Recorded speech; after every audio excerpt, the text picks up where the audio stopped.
ask you, what's the message here? What is the message? Want to take this? I mean, it is about leaving and returning, and leaving and returning. It's about the cycles of it's about the cycles of relationship. Okay. Specifically mother and daughter. Mother and daughter. We talk about mother and child. Right. And how it's tied to seasons, that there are things that do return.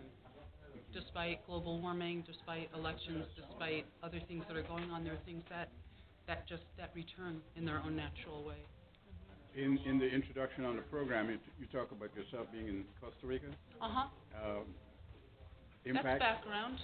Okay. That's background. I mean, that conversation is an interesting one because it was completely separate from a conversation that would come some 2 weeks later with Andrea and Sharon. Mm-hmm. And we had been talking about the idea, Helen and I talked about the idea of how, as our parents are aging, it impacts us. Mm-hmm. That is a part of our cycle of creating, and that our creative ways of doing things in our schedule is different now because of our connection to our parents. And then Andrea and Sharon, as the program says, Andrea and Sharon said, what about doing a piece together? The theme of Demeter and Persephone came up, and there's something in that story, too, that ties to that conversation in Costa Rica. So you all are experiencing this, your parents aging, mothers Well, our parents aging. are aging, but Andrea and I are also mothers as well. We have 5-year-old daughters, and they were the ones who were the voices that you heard. Right.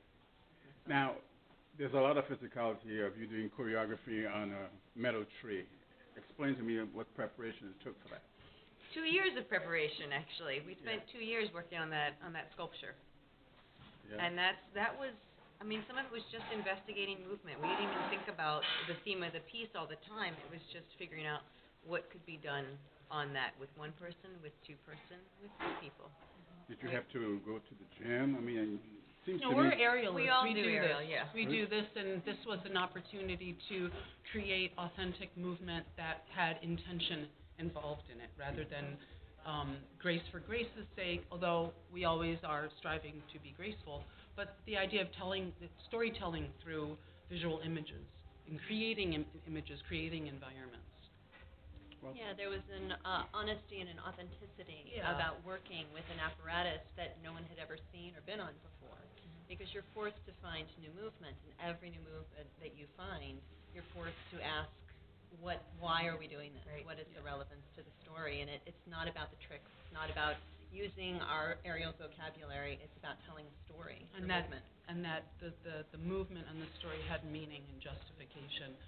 The sculptor Tim Schofield, he and I have collaborated a lot, and every sculpture is different. Every sculpture has a specific vocabulary that calls for that speaks to us. That the sculpture also speaks. And if we're savvy enough, we listen and respond. And so there's a conversation, there's a dialogue going on all the time with that apparatus.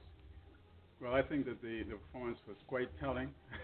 I want to congratulate you on trying to incorporate word and action on that sculpture. You know, if you go to our websites, you can find out a lot about our backgrounds as well, and other things that we do, and just give yourself a little bit more information about other work that we've done and how that other work kind of has led to this.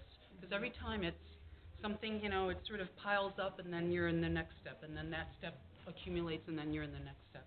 That's a big part of this too. Well, once again, congratulations. Thank you so Thank much. you very much. Thanks for